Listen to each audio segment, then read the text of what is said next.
সায়ন্তনী রান্নাঘরে আপনাদের সবাইকে স্বাগত জানাই। আশা করি আপনারা সবাই খুব ভালো আছেন। আজ আমি এসেছি এক নতুন রেসিপি নিয়ে।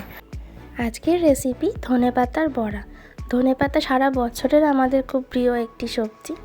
এটা দিয়ে চলুন আজ বানিয়ে নেওয়া যাক মুচমুচে এক বড়া। খুবই সহজ এক রেসিপি। চলুন তবে শুরু করা যাক আজকের রেসিপি।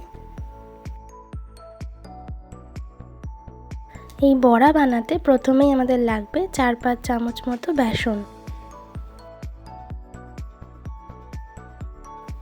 বেসনের সাথে আমরা 2 চামচ মতো কর্নফ্লাওয়ার মিশিয়ে নেব। এর সাথেই আমরা দেব 1 চামচ মতো নুন, একটু চাট মশলা, মোটামুটি 1/3 চামচ, 1/3 চামচ মতো কাশ্মীরি রেড চিলি পাউডার আর 1/3 টিস্পুন মতো ব্ল্যাক পেপার পাউডার। এবার এটাকে সব শুকনো ইনগ্রিডিয়েন্টগুলোকে ভালো করে আমরা একটা কাঁটা চামচ দিয়ে মিশিয়ে নেব বেসনের সাথে। তার সাথে আমরা দেব কুচনো কাঁচা লঙ্কা। যে যেরকম ঝাল খায় সেই পরিমাণে দিলেই হবে। এবার আস্তে আস্তে আমরা অল্প অল্প জল দিয়ে বেসনটাকে কাঁটা চামচ দিয়ে গুলবো। কাঁটা চামচ দিয়ে জিনিসটাকে ফেটালে তাহলে এর মধ্যে এয়ার যত ভালো করে পাস হবে তাহলে বড়াটা তত মুচমুচে হবে আর ফ্লাফি হবে।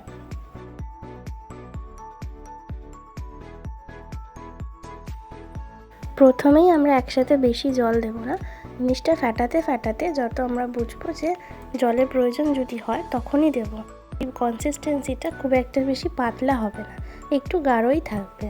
এবার বেসনটা একদিকে ডিরেকশনে ভালো করে একটু 5 মিনিট মতো কনস্ট্যান্টলি ফেটিয়ে নিতে হবে। যত ভালো ফেটানো যাবে তত বেসনের যে কোনো বড়া খুব ভালো হয়।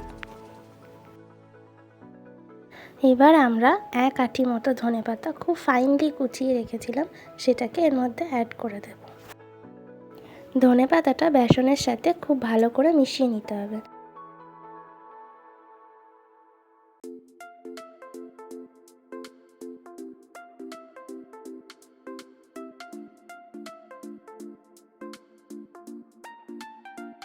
ধনেপাতাটা যতক্ষণে মেশানো হচ্ছে আরেকদিকে আমরা কড়াইতে ডিপ ফ্রাই করার মতো তেল গরম করে নেব মিডিয়াম ফ্লেমে। তেলটা মোটামুটি গরম হয়ে এলে সেই গরম তেলটা 2-3 চামচ মতো আমরা এই ব্যাটারে মিশিয়ে ভালো করে একটু গুলিয়ে নিলে বড়াটা খুব ক্রিস্পি হয়।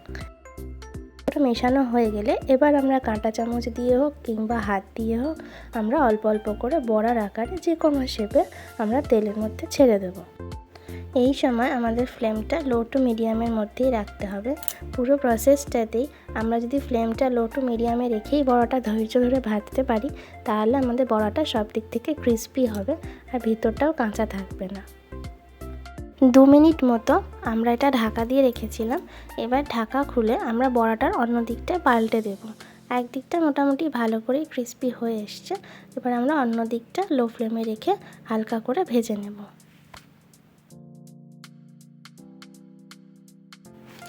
আবার আমরা ঢাকা দিয়ে 2 থেকে 3 মিনিট মতো লো ফ্লেমে রেখে উল্টো দিকটা ভেজে নেব। এবার আমরা ফ্লেমটা মিডিয়ামে করে বড়াগুলো এপিট ওপিট উল্টে গোল্ডেন ব্রাউন হওয়া অবধি ভেজে নেব।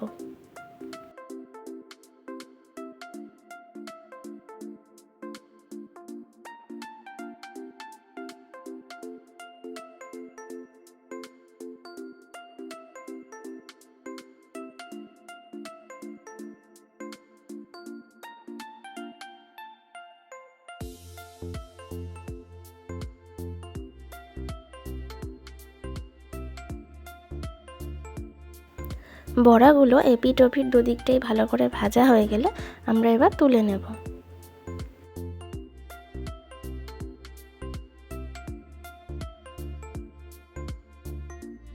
আমাদের মুচমুচে ধনেপাতার বড়া একদম তৈরি।